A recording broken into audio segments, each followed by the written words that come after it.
So, Jack, how's things going? Not bad at all. I've been suffering with a bit of a cold. Everyone seems to have come down with this season change Hmm. cold thing, and I'm suffering. So my voice is a little deeper than normal, but yeah, I'm kind of coming out the other end of that. So feeling very Yeah. good indeed. And Yeah. do you get that initial thought, is it COVID? Like, do you have that thing like, I need to get a test? Do you know what? I didn't at all Okay. because I haven't got any commitments over the next couple of weeks, really, in terms of going anywhere. So I really just had that old school feeling of, oh, I've just got the sniffles. Didn't even think Yeah. about it. And then my partner Ella said when we were in the midst of it, "Do you think it's COVID?" And it just hit me, and I was like, "Oh God, I didn't even think about that." Yeah. But no, she did a test and she came back negative. So no, it wasn't COVID. No. That's great. And did I read rightly that you are a Newcastle United fan? Yes, and Yes. I've listened to one of your podcasts, and you said to Mr. Lineker that you were a Yeah. Newcastle fan. I thought, oh, here we Yes. go. Now Yeah. this is good territory. Yeah, This is absolutely. it's a rare, well, especially we're both Southerners, I assume. So it's rare to Yeah, find a sort of another Newcastle, because like, why would you? Why why would yeah, you put yeah, yourself through it? yeah. Well, what makes Um, you a Newcastle fan then? I think, I guess it was Shearer. It was Alan Shearer. It was, Okay. on the playground at primary school, all my mates were Man United, pretended to be Man United players. So you had Yes. them trying to be Beckham, Scholes, Sheringham, Andy Cole. And I was like, well, I'll be a bit different. Yep. And Newcastle weren't too bad at the time. I was like, oh yeah, I'll do Shearer. Yeah. I'll be Shearer on the playground, and Yeah. I remember watching him in Euro '96, and he was the player that I Oh, that was a great tournament, yeah man. that Yeah. I really liked, and yeah, sadly it got to the stage where it was too late to go back on my decision. Yes. Yes. Yeah. No, for me, it's my stepdad who raised me since I was one. He's a Geordie from Benwell. Okay. And I used to go up to Newcastle with him as a kid and go to the Strawberry pub opposite the stadium and watch the Yes. games.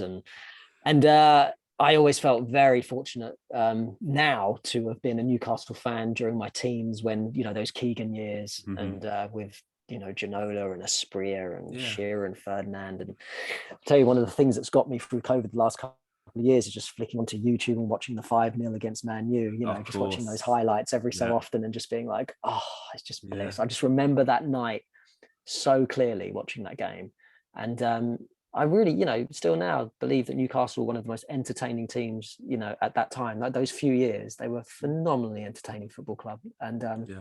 very proud to have been a fan and still be Yeah. a fan now. Yeah. Well, even that Yeah. Bobby Robson era was great as well, wasn't it? That was my Yeah. teenage year. Was the Bobby Robson, Yeah. Alan Shearer, Craig Bellamy up front, and you had Yes. Solano and Robert. That was, we weren't going to win anything, but we Champions League football. It was just a great, Yeah. great little period for us. Yeah. No, I remember doing, doing theatre work and being on stage in Newcastle. And that's the wonderful thing is like Newcastle is one of the few cities in the country, I believe, that the stadium's actually in the middle of the city centre. Yeah. Lots of the stadiums are also on the outskirts and stuff.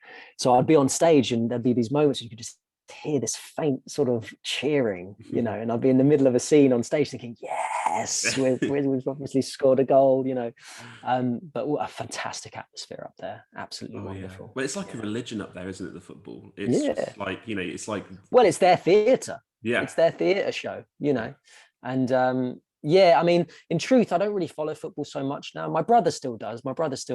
We have conversations and he'll go, oh, have you read the transfer market? Have you read the news? And he'll be telling me, oh, something's been, so-and-so's been signed or whatever.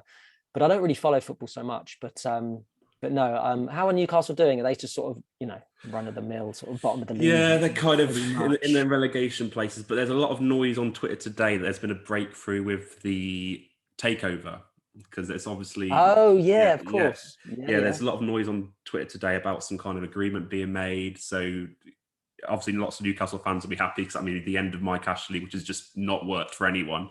But yeah, we'll see. Yeah. We'll see. Hopefully, a new dawn will happen with Newcastle. We've suffered long enough, I think, fans, to watch some terrible games recently. Yeah. But yeah, at the minute, it's still just plodding along. I think, the owner runs it as a business, and that's how it's been for a while. Did you watch the Euros? The England, obviously the tournament?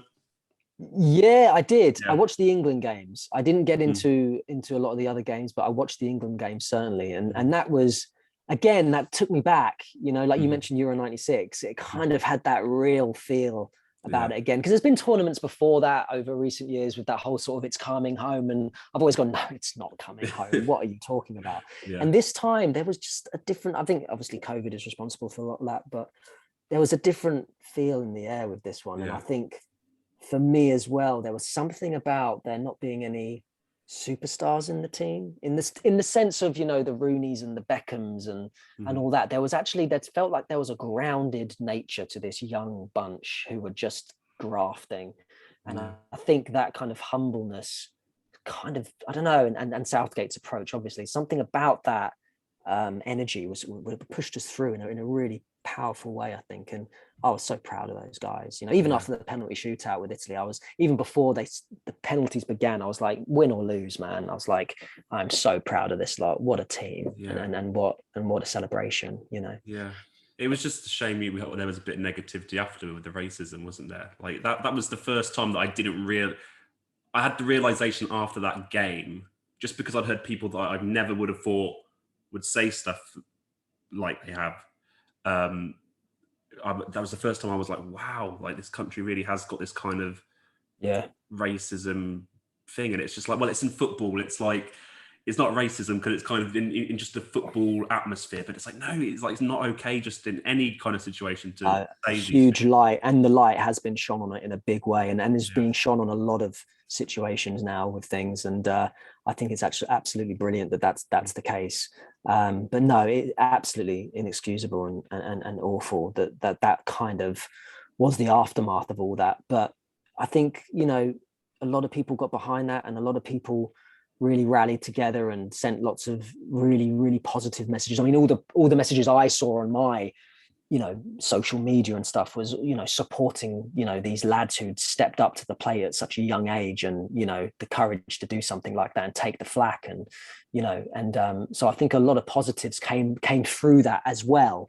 But no, I mean, it's yeah, it wasn't nice at all, sort of having to deal with all of that afterwards. And I'm sure it was not very nice for those guys either at all. But again, the messages they wrote on their own feeds and stuff about how they, you know, they're keeping their heads up, they're going to try harder, they're going to work harder, they're going to keep focused on their training and all that stuff, just kind of just Yeah. positivity, and just, you know, not letting that, you know, not letting those few who wrote such horrible things, which I never read. Actually, I never read what was actually written. I just saw it in the media, Mhm. obviously. But no, I still congratulate and so proud of that young team, every one of them.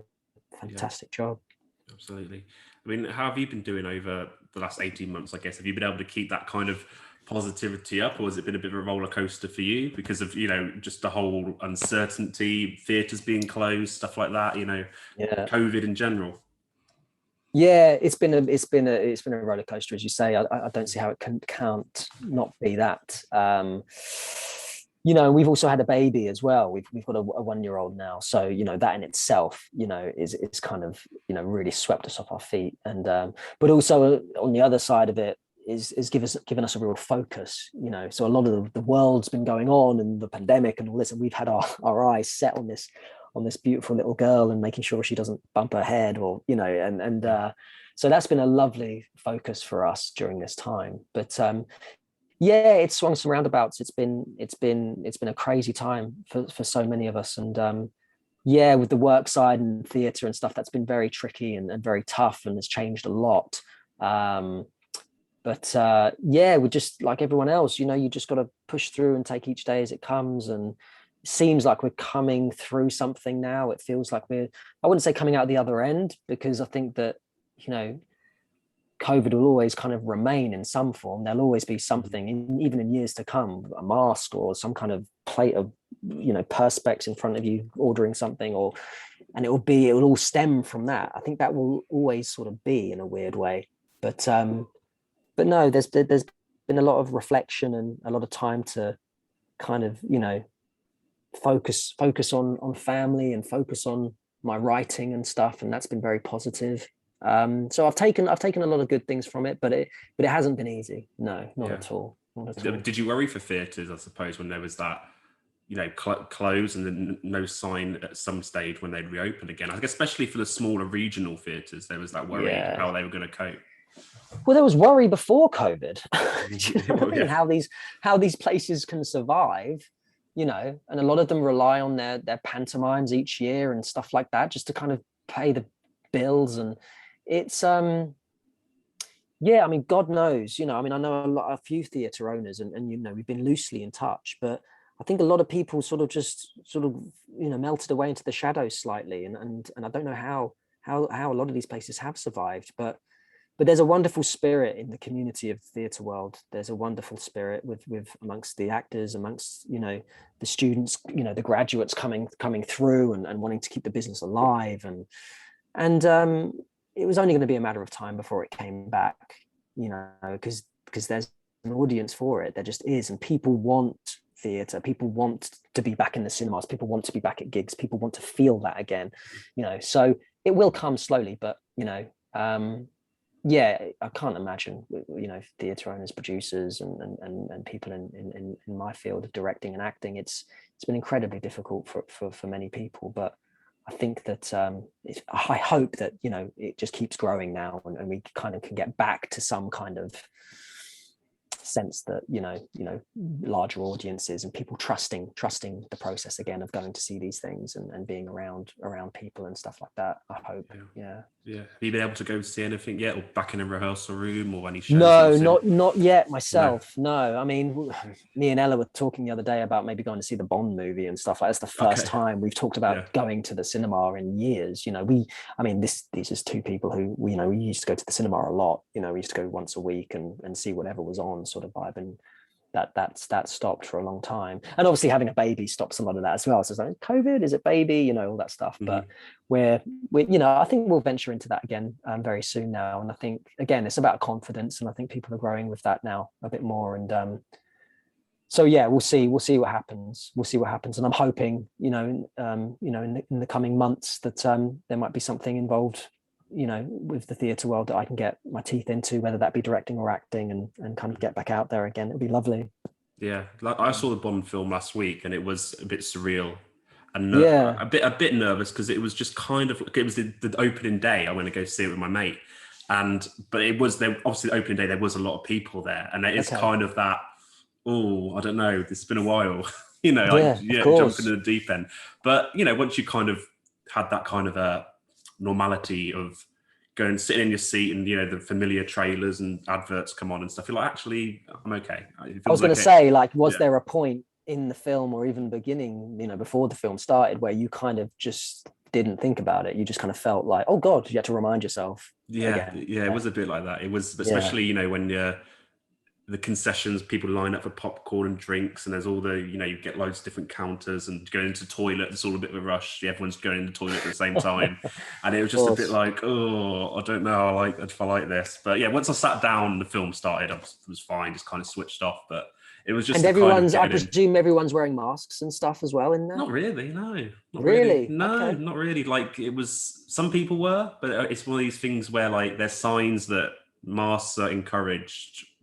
There's signs by the cinema that masks are encouraged, but not, you don't have to wear them. But it was kind of, I would say, the majority of people just didn't bother, to be honest. Yeah, there was a few people in the toilets and the concessions with them on, but that was it, really. I guess that's going to become a bit more of the norm now as well. It was like when that kind of, let's call it, that law came into place, even not too long ago. I remember being in the supermarket and someone was walking around without a mask on, and I remember being like, oh my God, like, and it just threw me slightly that person had chosen not to. But I guess now, when I think I go into the supermarket, it's like, I guess maybe 70% are wearing them, and more and more are not, basically. And I think that would just start to bleed through more and more. And so in 3 months' time, you'll be at the cinema, no one's wearing masks. It will kind of be like, unless it all turns around again and we're suddenly in another lockdown, and it's like, oh, here we go. Yeah, exactly. It's so many unknowns. Yeah. Well, I guess are you all jabbed up now? Had your shots? Had my jabs, and no, we're all jabbed up and stuff. Just going quickly back to the Bond film, a success? Yeah, I enjoyed it. Yeah, Yeah, it was. It was a really good. It was like a. I don't want to ruin anything. So no spoilers. It was really good. It was really enjoyable. Lots of because it was Daniel Craig's last film. It was a Well, lot, this is the lots of crazy thing. I remember being in the Wolseley reading one of the papers and saying, "Oh, Bond's not blonde," or like blonde Bond, and this whole kind of angle of why have they cast this guy? And then obviously Casino Royale, phenomenal. Quantum of Solace came and went sort of vibe. I think they made that film too quickly, to be honest. But then obviously Skyfall, which was again a phenomenal film. That was amazing. Like, and Daniel Craig's whole persona and the producing element of him as well involved in these movies. Like he's done such an amazing job. That guy really has. I think he's probably the strongest Bond, I reckon, for me. I think he's superb. No, I mean, it's always the Bond we grow up with. Do you know what I mean? Yeah, mine was Pierce Brosnan. It was Golden Eye. GoldenEye. I love that you had the N64 game and the N64 game. That was a phenomenal game. Yeah. But no, Pierce Brosnan is always kind of James Bond. When someone says James Bond, I always think of Pierce Brosnan because that's just the Bond that I watch. But Daniel Craig is phenomenal. No, he's done such a great job. Yeah.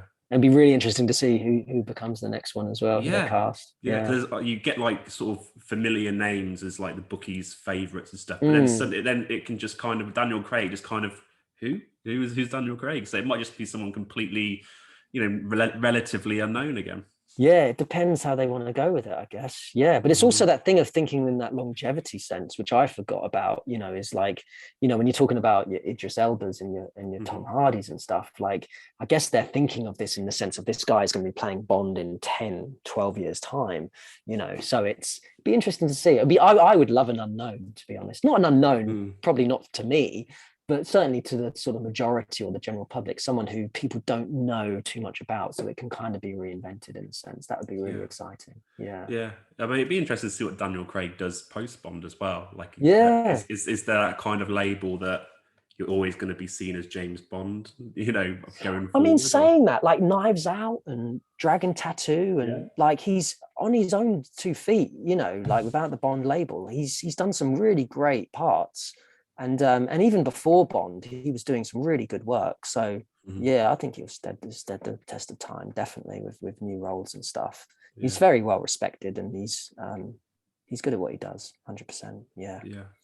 I mean, so how many years how old were you when you started EastEnders? How old were you? I was 16. 16 when you were EastEnders. Wow. Yeah. And again, in a way, is it like, because obviously it was a massive program, especially, I think you had probably the saddest death in EastEnders history, wasn't it? Something like that. But Christmas Day deaths are always upsetting. Oh yeah, it's always, they always know how to do a death, EastEnders. Yeah. But was it a bit, in a way, are you kind of glad that you didn't have the social media aspect of dealing with that kind of level of fame? Yeah. Because like it was such a huge program, especially when there wasn't Netflix, Amazon, not as much choice on Sky and things like that. So like, is it? And there wasn't Facebook or Instagram. Yeah, no Twitter, Facebook, Instagram, anything like that. So is that you kind of relieved that you didn't have to deal with that? Like, yeah, I am. I think. I think it's. I think it was the last kind of golden age of television. That era, that kind of late 90s, and I always feel really lucky to be a part of the show at that time, because there was some really great people there, and there were some great writers, and the show just was at the top of its game, and not to say that after I left the show just kind of dwindled. It was just the world changed, after 9/11 and when social media hit, it was, everything changed. And now, as you touched on, Netflix and Amazon and it's all that stuff. So no, I felt very, very privileged to be a part of the kind of slightly older school of that show, and see it through to the end like that. And I learned a hell of a lot, and went into it at a very young age, and was surrounded by my family in the show, that being Steve McFadden and Ross Kemp and Barbara Windsor. So real icons of the screen, and me being quite a confident young Southeast London lad, kind of let it kind of wash over me slightly. I wasn't too thrown by it, and very quickly got really obsessed and into the work, into into the scripts and into the character and into the day-to-day nature of being with the crew and working from, you know, leaving my house at 5 a.m. in Tunbridge to drive around the M25 to Elstree every day back and two, and just work, you know, work my guts out on that show. So it was a bit of a baptism by fire, but I learned a hell of a lot, and it put me in a great position to go into sort of theatre and carry on with what I was doing with the rest of my career after that. So it was a brilliant learning curve. Yeah. Fantastic. I suppose, like you say, you were kind of in that golden era of EastEnders, and at 16, being in EastEnders, when EastEnders was so popular, so many big characters, so much well-known sort of storylines around that sort of time. Was it hard to kind of deal with that level of fame of such a young age? Yes, it was. It was very tricky in moments. You know, very simple things like, you know, going to the shops to get a pair of trainers or something, you know, and checking my watch, you know, and it would be 3:30 and thinking, oh God, I shouldn't be out right now. And you'd think, well, why? And it's like, well, the schools are coming out, you know, and all of a sudden there's security and there's, you know, hundreds of people trying to get into the shop, and they haven't got the manpower to control it, so they have to ask me to leave the building, and they take me upstairs, and it's like, it's that kind of vibe that you go, wow, I was just popping out for a pair of trainers, like, you know. It's funny, you know, I always say this to people, like, it's that thing where, you know, when you're in the movies, you know, you're kind of on the big screen and you're magnified. So, you know, if Leonardo DiCaprio or George Clooney walks into a bar, you suddenly think, my God, they're tiny, like they're human size, you know.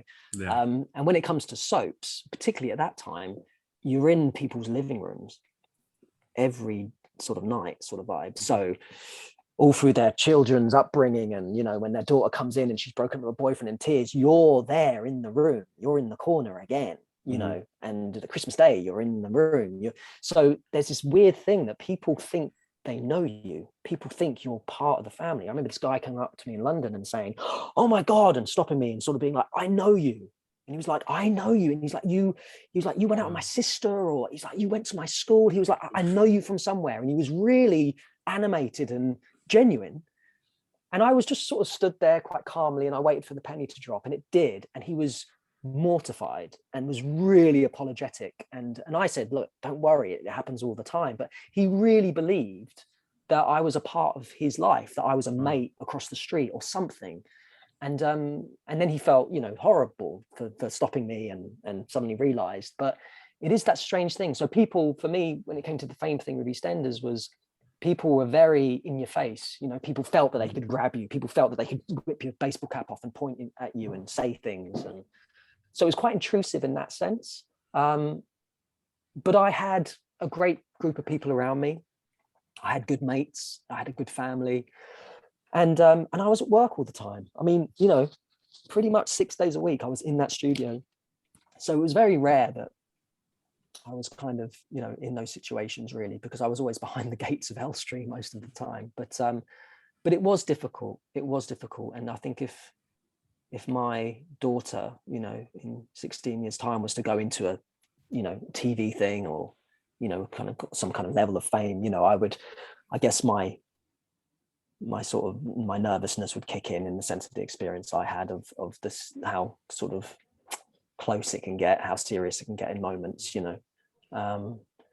But yeah, you know, I think for me, I was lucky that I had quite a good head on my shoulders even at that point, and kind of just focused on my job, you know, and really enjoyed the work, you know. So I didn't get sort of kind of persuaded, or I didn't kind of venture into the whole fame thing, really. I kind of pretty much kept myself to myself, really, during those years, and just got on with the work. Yeah. Because we've had a few people on, and they've sort of say that, you know, they've had to deal with so much abuse online from people, like just people that just come out of nowhere on Twitter and Instagram, just comments. Like we had Matt D'Angelo, who played Dino in EastEnders. He came on, and he was in part of that sexual abuse story with Linda, the character, Danny Dyer's wife. And, you know, he had people like comment on the picture of his dog, like, you know, you rapist and stuff like this. And it was just like, because of the storyline he was in, he was playing this awful character, and he was getting like really horrible comments and stuff. It was Mm. It's surreal that people feel that they can just put that on. Well, it's so easy, isn't it, to Mhm. just write something and press send.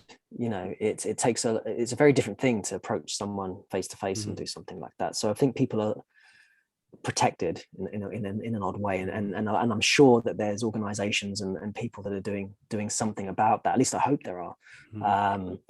But yeah, I mean, it was like the character I played on Holby City. I played this horrible character on that show, who ended up raping this girl in the show. And I remember reading the script and thinking, like, oh my God, this guy's a rapist. Like, I had no idea that was where the character was going, really.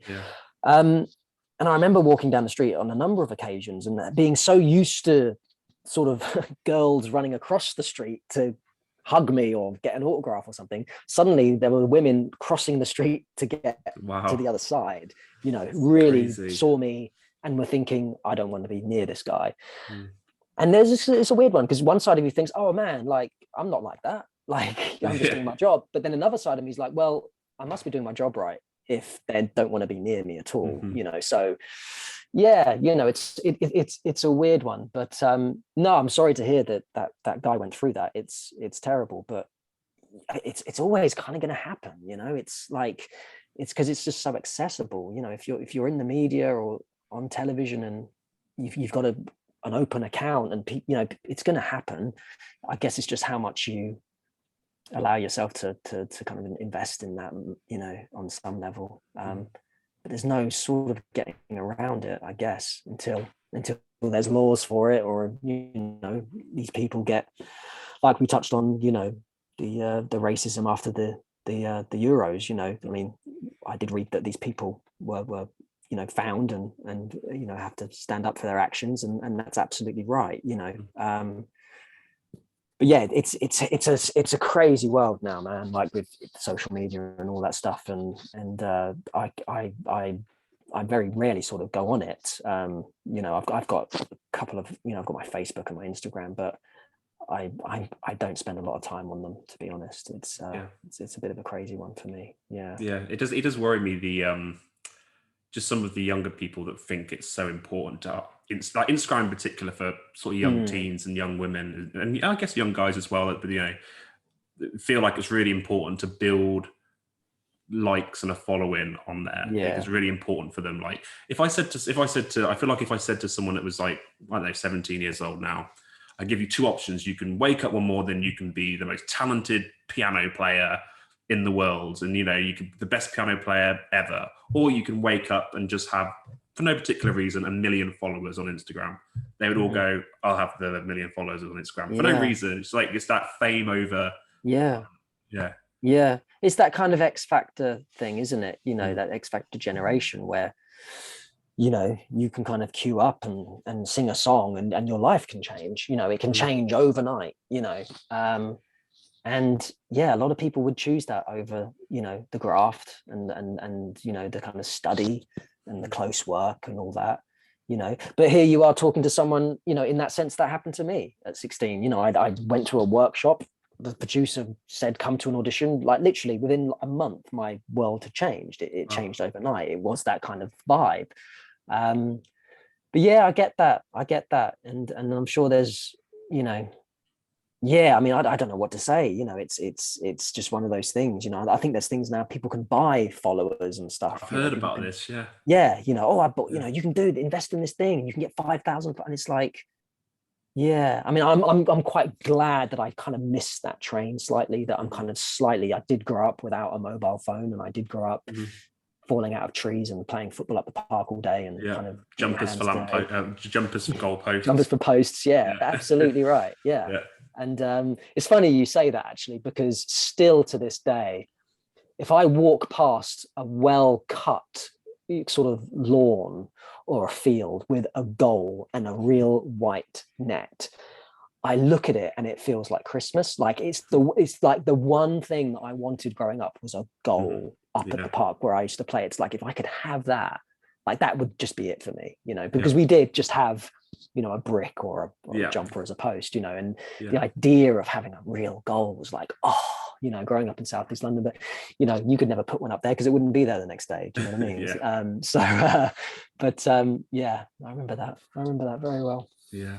I mean, do you remember when you found out, I guess, your character was going to be killed off at EastEnders? Were you gutted by that? Like, or were you a bit like, oh, I'm involved in a massive storyline? Like, You know what? This is the truth of it, right? It felt a little bit to me at the time, it felt like a bit of a game. It felt like to me that I had gone to the producers and said, I want to leave. I want some time out. I want a year out and get my life sorted out slightly and get away from the fame and get away from the character a bit, you know. And that was my idea. My idea wasn't to leave indefinitely. And what it felt like, and I'm not saying that this is what it was, but what it felt like to me was that they said, Jamie would never leave Sonia. So you can't. If you do go, you're going to have to die. Perhaps expecting my answer to then be, oh, no, I'll stay. And it kind of, I felt, being a young lad at the time, it kind of got my back up a bit and felt like this was a bit of a ploy. And I sort of thought, if he dies, he dies. I need some time out. And if that's the way it's going to go, then fine. So it wasn't a thing that, you know, a script came through the door and he died and I was like, what? And I never knew about it. It was kind of in the discussion of it. And it was kind of, the sense I got was, it's kind of up to you. You can either stay or you can die. You know, it's one or the other sort of vibe. And for me, it was like, well, I don't want to play this game. I need some time out. I'm burnt out and I need time away from this. So if you're going to kill him, then do it, you know. And I stood by that. And then that's what happened. Yeah. Did part of you perhaps want to explore other avenues as well, but, you know, kind of be away from EastEnders? Yeah, I mean, I remember really thinking not about acting. I really remember thinking I remember thinking about Thailand. I remember thinking about, I want to go away. I want to go somewhere and sit on a beach and read or play cricket or football or something. I want to be somewhere else. That's what I wanted. That's the memory I have. It wasn't about, I want to try and be in movies or I want to explore other characters. At that point, it was, I want to get away, I want to jump on a plane, and I want to go somewhere for a while. That's what I want to do. And I think, like what we just touched on, I think that was to do with the pressure of the fame. I think it was having that situation where everywhere I went, it was impossible. Like, my brother reminds me of this a lot, because I think I must have a bit of a lack of memory with this sort of stuff. You know, maybe it was a bit fuzzy over that period, but it's like, he always reminds me of how crazy it was, because I always kind of play it down, I guess, in social conversations and stuff and go, yeah, it was this. And if my brother's there, he'll go, what? He'll go, Jack, it was like, right, there was this time, right? And he'll tell an anecdote about something. And it reminds me of how nuts it was, you know. And because a lot of people said to me as well, like, at the time, like, you're a bit like a pop star, but you haven't got the management, you have no security, you know. And that's what it was like. You know, I'd go to the Smash Hits Awards, you know, and there'd be, you know, the Spice Girls and S Club 7 and all these bands, and I would rock up and I'd be getting out of a taxi and be going onto the stage and getting my award and stuff and be, you know, getting the taxi home sort of vibe. It's like, I never arrived with an entourage, I never arrived with security or anything like that. So the BBC didn't provide that at that time. So there was a lot of scenarios, as you can imagine, where I was on a train somewhere or arrived somewhere and there's no one around me at all. So it was very tough in that sense, because a lot of people got very close to me and were able to, I mean, I can't even remember a bad experience. Do you know what I mean? Of like someone being nasty or bolshy or whatever. But I can remember moments when it got a bit out of hand in the sense of just the amount of people. I remember being taken out of places and being put in like basically a headlock by someone and being dragged out of somewhere. Wow. Or I remember being on the top of a bus and promoting something. This was after EastEnders, and I remember the bus moving, like shaking, you know, like people were trying to get onto the bus and stuff like that. And people jumping onto, like, I was being driven by a friend of mine for quite a while to work and back. And I remember numerous moments in his car of people being on the roof and stuff like that, you know, and it was just us. We didn't have any security or anything. So in that respect, there were scary moments of being like, how do we control this? How do I calm down these, 30 odd 40 group of girls? How do I do that? So those were the moments that were tricky. Yeah. But I never had luckily for me, never had any sort of face-to-face kind of moments with anyone that was sort of a bit out of my depth. Luckily. Yeah. I guess like when you were probably in that height of fame though, like did you have like the paparazzi probably was a bit nuts as well, like you say, like I remember the smash hit magazines and stuff, and you were at a stage, you were at a high profile relationship as well. Did you have to deal with the sort of negative side of the paparazzi? Was it in the sense of, we never read the papers. I never picked one up, so like I would never read anything or get absorbed in any of that. But yeah, of course, anywhere you went, there were paparazzi. Yeah, the people outside your house, and obviously every document or every script that came through the door, once it was read and learned, was always, we had a shredder, to make sure that people couldn't, go through our papers and stuff in our bins and all that. We were always aware of that. I remember being followed and things, being tracked by, whether they were private detectives or whether they were just press photographers. I remember that being the case quite often. But again, I was, I had nothing to hide. It wasn't like I was, out and about all the time. Like I said, I was getting up, I was going to work, and I was coming back. And on the weekends, I was playing Pro Evolution Soccer, and ordering, a takeaway with a bunch of mates, and like Big Bang Theory. It was that kind of vibe, when I was like 16, 17, 18, 19 years old. So, there was nothing to hide. So it never got to me so much. It was like, well, this is just what it is, and how lucky am I to be working and be in this show and, be doing this stuff. So it didn't get to me so much. I think it's in the later years. I think it's looking back now that I think, oh wow, there should have been something in place there. There should have been something in place there. And but at the time, it was just, it was just me getting on with it. Yeah. I mean, I guess what you've been doing since EastEnders and the other acting shows that you've been in, like I see that you do some workshops now as well. Yeah, I've set up an online kind of acting class. So I guess, when I started directing and directing shows like Full Monty and Calendar Girls, and then I directed the band musical, the Take That musical. I got some interest from drama schools wanting me to come and do sort of like master classes and talk to the students, and some drama schools I've made short films with and stuff like that. And then when COVID hit, I sort of felt very detached from all of that, and I really enjoyed teaching.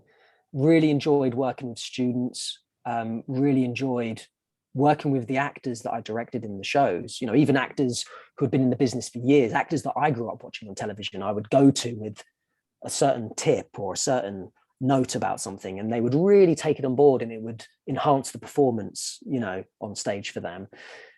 And there was something in that gave me confidence. And I felt like, actually, I'm quite good at this. Like, I'm quite good at conveying that information and making a scene work a bit better, or making that person look more authentic or believable. And I was, me and Ella were walking with Marnie, and Marnie was, God, she must have been only about 4 months old at the time. And I was talking this out with her and said, I want to do something like that a bit more. I want to connect with people who, whether they're professionals or not, people who are interested in acting, people who want to learn about the craft. And the whole nature of Zoom and COVID, it just made me think, well, there's a world of that now going on. And with Zoom, I can access anyone. I can get someone who wants to be an actor in Scotland or in Brazil or wherever, So I set up this little company called JRS, the Jack Ryder Sessions. And it started out through my agents, actually, who had clients on their books who were kind of mainly theatre trained actors who wanted to learn about television auditions and learn about self-tapes and actually gain some confidence in that world, because they started getting auditions for Amazon series and all this. And they were a little bit felt as though they were perhaps out of their depth slightly.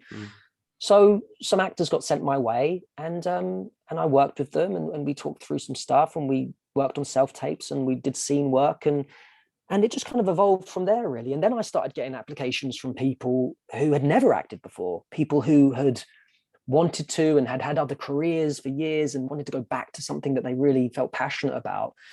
And now, yeah, it's doing well. You know, I'm working with lots of different types of people. You know, some people are professionals in the industry who come to me because they've got an audition like next week and they've got this script and don't really know how to get their head around it. And we work on that together, and they send off a tape and all that stuff. And then some people come to me who are just genuinely interested about the industry and who want to sort of, you know, get the confidence to know what it's like to work in the real world as an actor, and to work on scenes and to play characters and learn lines and learn about the whole process and disciplines that all that sort of requires, really. And it's a very collaborative thing, you know. So yeah, it's very enjoyable, and it's online.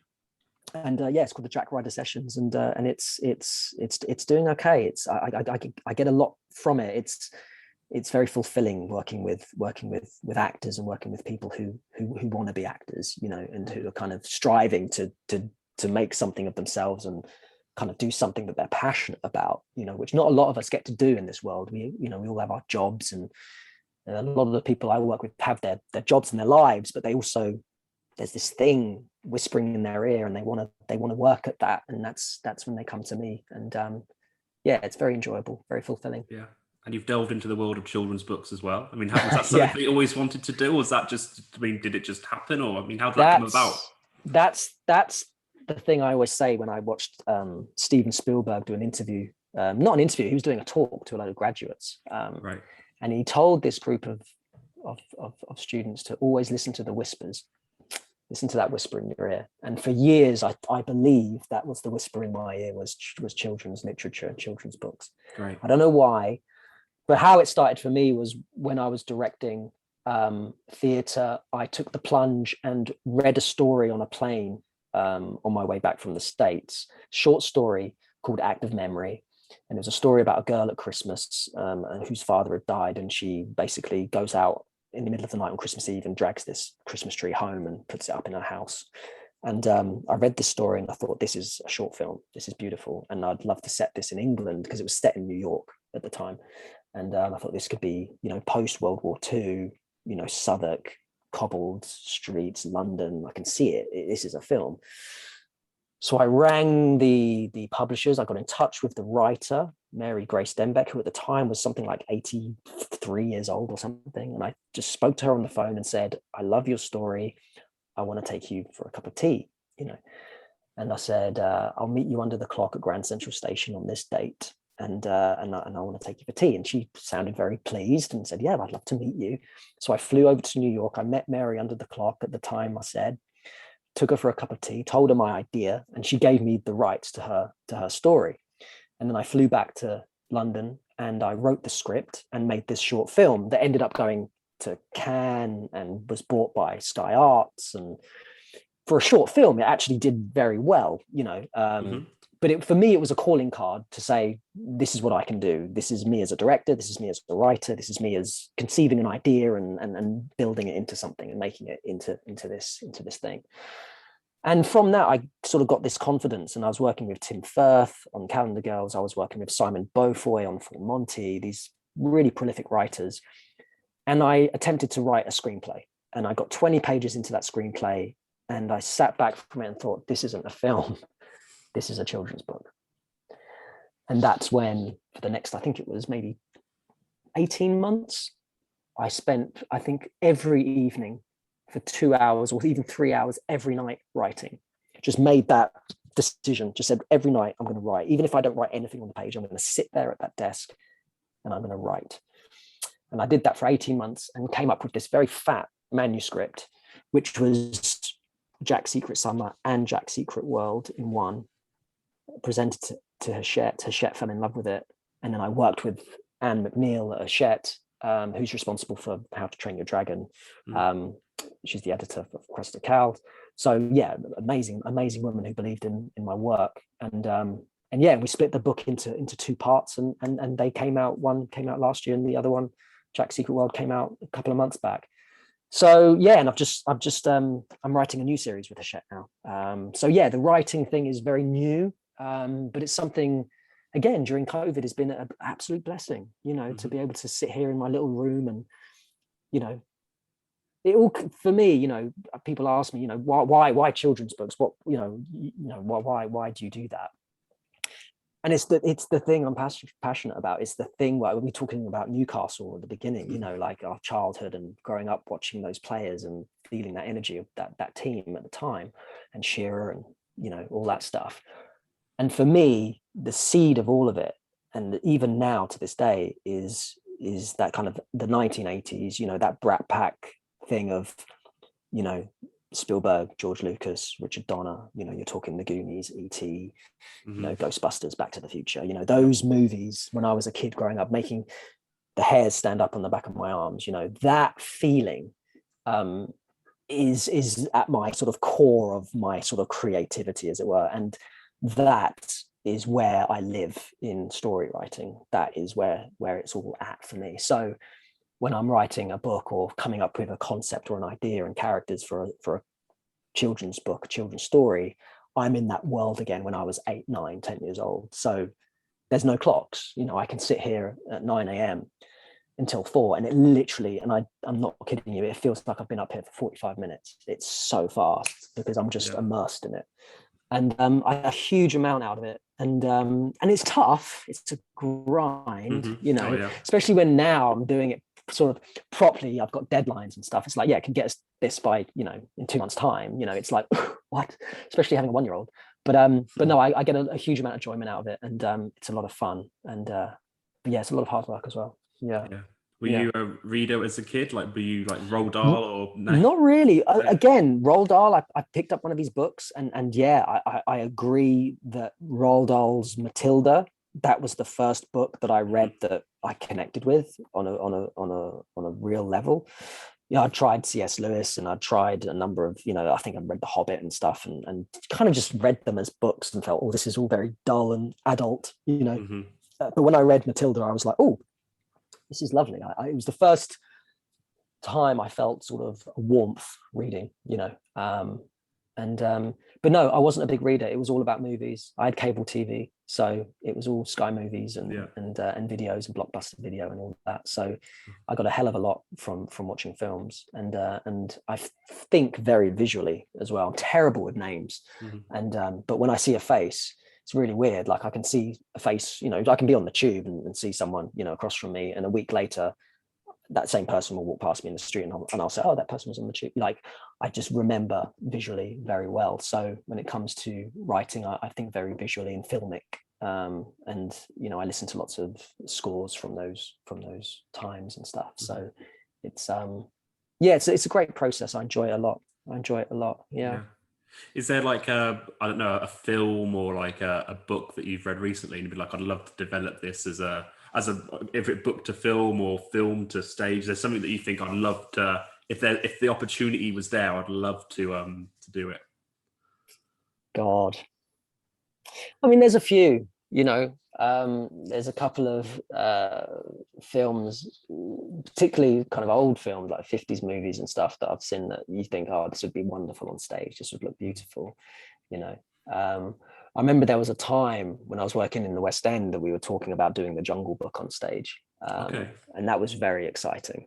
Thinking about, you know, the concept of all that and the puppetry and the music from that animated film back in the day. It was that's very exciting. Yeah, there's lots of little ideas that float around, definitely. Yeah. But for me, you know, I never go into writing a children's book thinking about it being necessarily a success or it being commercially successful or being a movie or anything. I think for me, it's about drawing from my own experiences sort of growing up, really.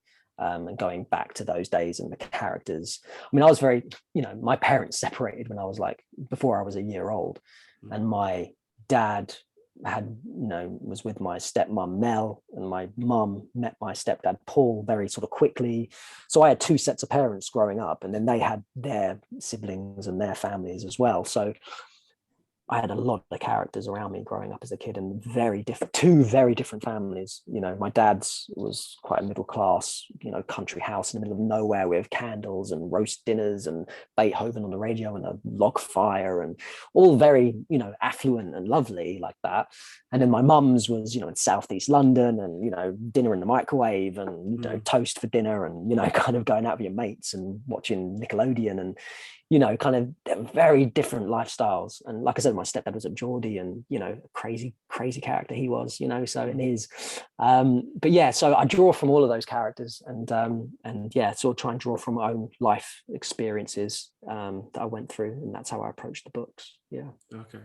So I guess going forward, are you more thinking with a writer's head on, director's head, actor, or are you trying to keep them all sort of balanced? Or I think, yeah, kind of. I think you're right. I think it's kind of keeping all those plates spinning. I think at the moment, I kind of don't really have the luxury to choose. Right. I think it's that thing where it's like I'm just trying to be kind of true to what I want to do. So the writing will continue, and the writing is something I'll always be tapping into and be creating. And with the directing, I mean, it's been dictated a lot by COVID, you know, in recent times. And the acting, as always, is very hit and miss. And, you know, some is feast or famine. You know, there's some years you're hitting all the buttons and you're doing all the work and it's all going off, and then, you know, the phone doesn't ring for a year, you know, and it's like, you know, you really are scraping to find something to get going. So, and it's always been like that for me with the acting. It's kind of sometimes it's very busy and sometimes it's very quiet. But what's lovely now with the writing is that I've got something creative I can keep ticking over. You know, I've got something I can put that energy into.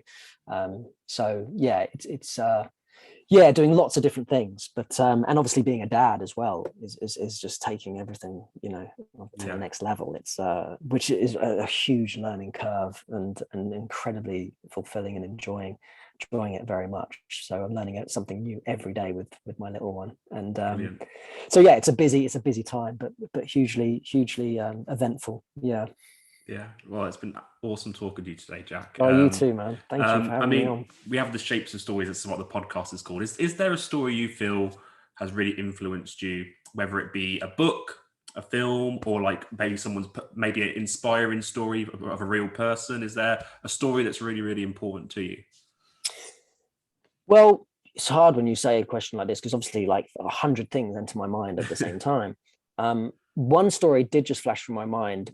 When I was making Active Memory, that short film that I got the rights for, and we were filming that. It's a Christmas story, so I made sure that we filmed it as close to Christmas as possible. And it was something like the 21st or 22nd of December. We were shooting this final day of this 5-6 day shoot on this film, and it had snowed the night before, so the roads were covered with inches and inches of snow, and there were people turning up on set in heels and things and hadn't even thought this through, and people were freezing. And anyway, we're setting up the cameras and we're setting everything up, and we're in Southwark, and we are outside this kind of old bakery, and we're shooting outside, and it's very, very cold. This old chap, walks around the corner. He must be in his sort of late 70s, and he's just wearing a very thin suit, and he's got a newspaper under his arm.